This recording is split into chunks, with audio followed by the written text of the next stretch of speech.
Alright, this video is to talk about how to find the standard deviation of a data set. Standard deviation is just one measure of dispersion. So when I'm talking about measures of dispersion, those are things that describe the spread of the data, how far spread out the data is. So like for example, looking at this data, each one of them has 6 numbers in the set, right? But in the first one, the numbers are kind of evenly spaced, 1, 2, 3, 4, 5. Whereas in the second data set, they're kind of grouped towards 1 and grouped towards 5. So the standard deviation is one way to measure the spread of the data inside there. So there's a couple different types of measures of dispersion.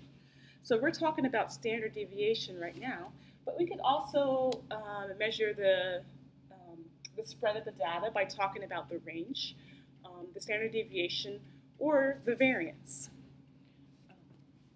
So just focusing on standard deviation. The standard deviation measures how far the data is from the mean.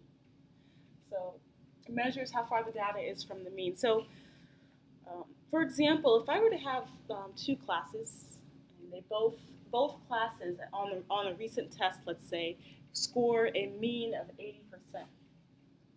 But one class has a really high standard deviation and one class has a really low standard deviation. Well, what does that mean? That means if the class has a really low standard deviation, then all their scores must have been really close to 80, like 75, 85.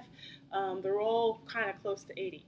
But if the mean is 80 and it has a really high standard deviation, then that means that that class is going to be a lot harder to teach because we're going to have some people who just bombed the test and did terrible, whereas other people just aced the test and did really wonderful. Together, they're still having a mean of 80, but the data itself is a lot more spread out. So let's look at the formula for this and see if we can practice finding the standard deviation. Okay, so this is the formula for standard deviation. And the first thing to note here is that this symbol here is sigma, and it stands for standard deviation. Okay, so let's just look at this formula and see if we can break it into parts. So there's an order to how you find the standard deviation. First, to start off, you have to find the mean. Okay, the mean, the average, and we call that x bar. Then you're going to find out how far the deviation of each value from the x bar. So that's x minus, take each x and subtract the mean. That's the second step. Then after you've done that, you're going to square each deviation. So each value that you got, the difference from the mean, you're going to square them all. Fourth step, you add up all the squares. Then you take that number and you divide by n minus 1. And the last step, take the square root.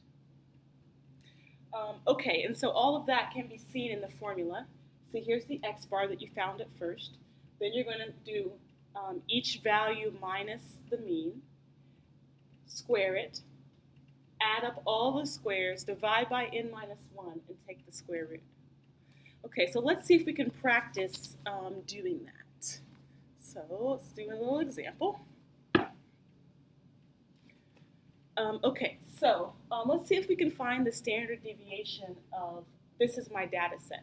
Okay, I have these 5 numbers here as my data set. Okay, so the first thing that I have to do is find the mean of this data. So in order to find the mean, I'm going to add up all the numbers and divide by the total. All right, so here I'm adding them all up, and they happen to all add up to 333. Or 330, and then when I divide that by 5, I get my mean, which is x bar, and that is going to be 66. Okay, so the average of the values is 66. So now what I'm going to do is, the next step is to find out how far off each of these values is from 66. So let's add another column to our table here. And I'm going to take each value and subtract the mean. Okay, so I'm going to do 69 minus 66. Okay, so when I do each value minus the mean, here I have 3. So now, it's worth noting here that if you just find out how far, just do deviation, you think, okay, standard deviation, that's just how far it is from the mean, why can't we just be done? Well, if you just add up the deviations from the mean, please notice that this adds to 0. And that's always true. The values, they always balance out adding to 0. And that's why we have to square it and keep going. So the next step is to square.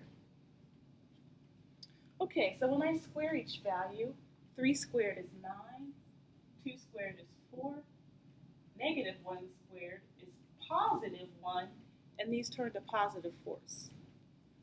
Okay, so now I need to add. The next step is for me to add to find the sum of these.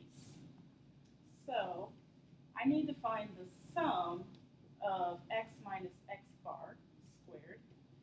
And when I add these up, I've got what? Okay, so the sum of these is 22. The next step is I'm going to take the 22 and I have to divide by n minus 1. At this point, it might be nice for me to jot down my formula. Okay, so I need to divide by n minus 1. So we need to figure out what n is. How many things are on my list? Well, actually, I already found that there were 5 things, right? 1, 2, 3, 4, 5. N equals 5.